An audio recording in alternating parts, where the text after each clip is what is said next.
Well, it's a messy world. There's been wind lately, there's been storms, and I'm here in the chicken coop, which currently, luckily, has no chickens, because something killed them. But there's these big pine trees in here. There's a big pine tree next to it and a big black cherry. And one of these pieces of this tree has fallen over and squished the chicken coop. I have two coop parts over here. One of them's made of cob right here.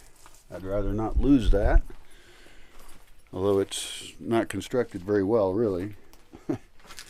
But this one over here is completely squished. It's completely smashed. Because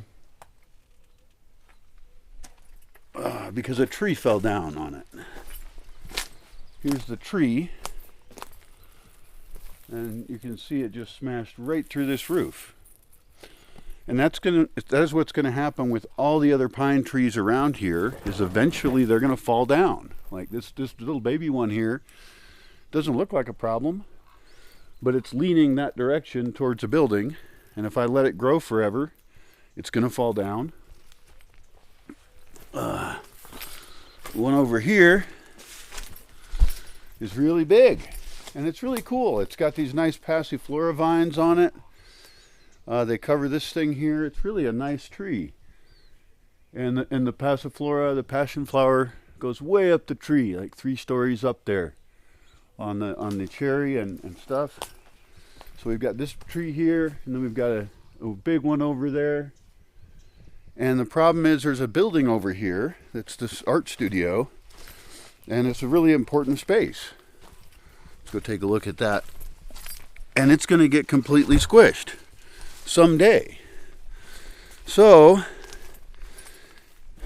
we can learn from that if you're ever going to build a building, don't have any trees near it that could fall on it, because they will eventually fall on it. Also, they're extremely hard to move and get rid of. I think with this one, if I get a team of guys out here with ropes, that we can bring this tree down this way, and it is going to squish the chicken coop. I don't know which part it's going to squish. I'm going to try and get it to go this way, and it's going to destroy this whole fence here. This is just Maya cyclone fencing, I think it's called. And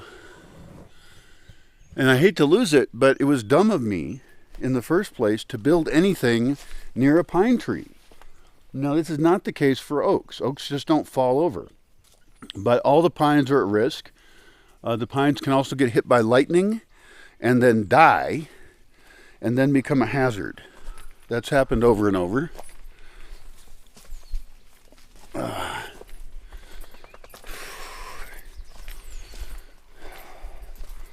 So I'm going to try and pull everything out of the chicken coop before the guys come and cut that down, but I don't know when they're coming.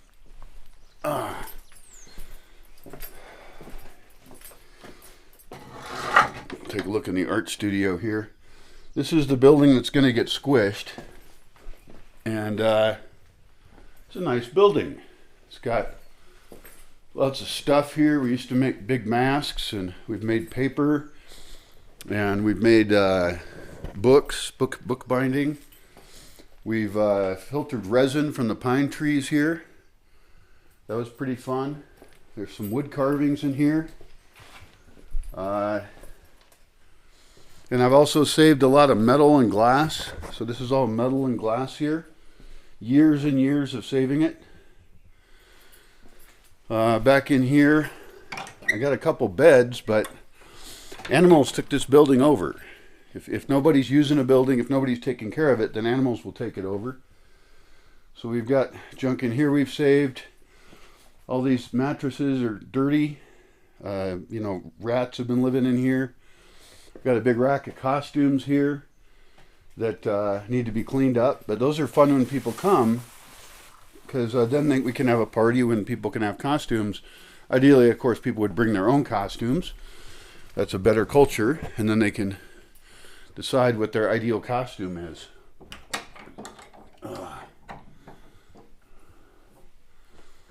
Wow. This is, believe it or not, this is cleaned up. Here's junk that we've accumulated over time. More glass bottles, years of them. This is 18 years of bottles.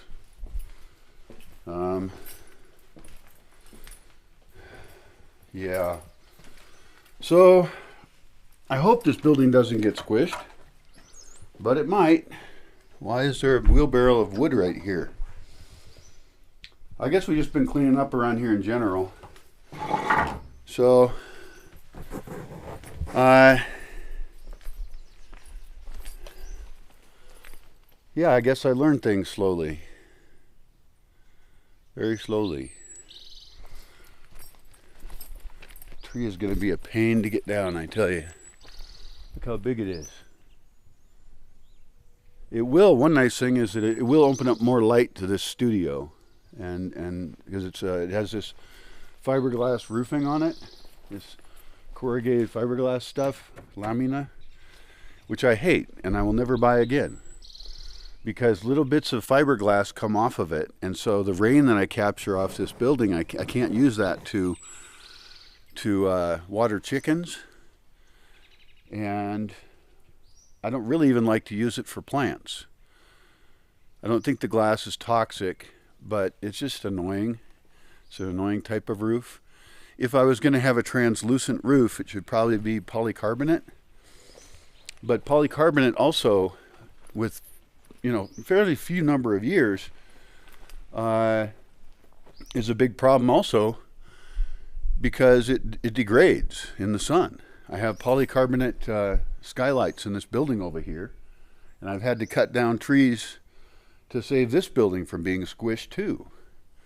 They grow up so big, and I've got one on the other side of the building. It's not that big right now, but if I don't cut it now, then it's going to be a pain later. The jacaranda tree here, its leaves are just coming out, and then up here I've got a black cherry, capulin, and it keeps growing and blocking the solar panels, and so I keep chopping it off, and I guess I just have to do it again. Now that's actually one of the most productive black cherry trees. A lot of them don't produce any fruit at all. I have no idea why. And so what we've done is we've taken pieces of that and we've grafted them onto a whole bunch of black cherries that don't produce, and we have yet to see the results of that. That was just I think it was a year ago. So this year we might for the first time see that worked, and I'm very confident that'll work because we're just grafting cherry onto cherry. There could be an issue with male or female cherries. There is a cherry over here that also produces pretty well. But we can actually do that. We can keep collecting the best cherries and planting them and then breed a better cherry, because it's a native tree here. Breed a better cherry for here. Also, I want to get other types of cherries in here. My fantasy is to get Bing cherries and put those all over the place. The birds would go crazy for it, and I would also really enjoy it quite a bit. Since we're already walking up here, let's take a look at this. This is a maguey, and it's called a maguey manso, an agave manso, like a tame maguey, for some reason. I don't know why it's called that. I think it's because it has less spikes on the leaves. The leaves are not all spiky. But you can see the flower way up there. It's going to have a different flower than the other ones, because I've got thousands of the other ones we planted. This tree fell over in here too. And this vine here is growing over this nopal. That's too bad. Oh, we got a baby maguey in here too. I did not know that. There's so much forestry type work to do around here. It's crazy. Up here I've got a Nispero. This was an orchard, but it's all grown over. It's got pine trees in it, which shouldn't be there. Nispero's still alive, it's way back there. And you can't really walk through it anymore because everything's just grown over. It's okay. Most of it's fine. Nice rose bush in here. Gets no care at all. A lupin plant. These lupins are great. I didn't used to have lupins here, but I collected seeds from a field, and so now there's some. And then let's take a look at this tree up here.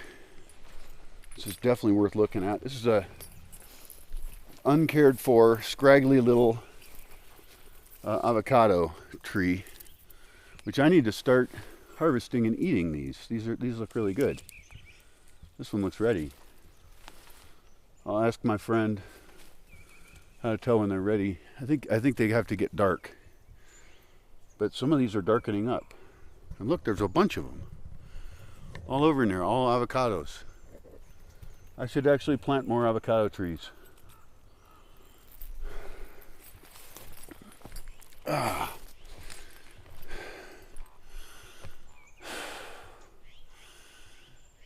Forestry stuff is tiring and scary, but we're making progress. Good progress. I need more hands. I need to get a weed whacker out here, and there's spots where there's a couple kinds of plants I don't want here at all, really. There's a type of grass that I think came from Spain. I don't think it's native, but I'm not sure. And there's a couple poisonous plants, but they're not that bad, and there's not that many of them. And then there's a type of Cosmo that makes annoying seeds, but as long as I have trails, that's not a problem. I've been walking off trail quite a bit lately, so my socks get all covered in these spiky seeds. It's quite annoying. Oh, we've got a peach in here. I should plant more peach trees as well. Peaches aren't quite as exciting because they don't last as long. They have a very short season, unlike the avocados, which have a very long season. So that's the upside of the trees I've had to cut down. I had to cut down some for the pine beetle plague. The upside is I got a lot more spaces for fruit trees, and so one of the things I'd like to do, if I can raise funds for it, I would love to spend $10,000 to $20,000 just on getting a whole bunch of fruit trees in here. Unfortunately, I probably won't get a lot of fruit because the squirrels eat them a lot, but I'm going to fight the squirrels. I don't want to just have a squirrel farm. Oh, man. Okay. Well, that's the trees.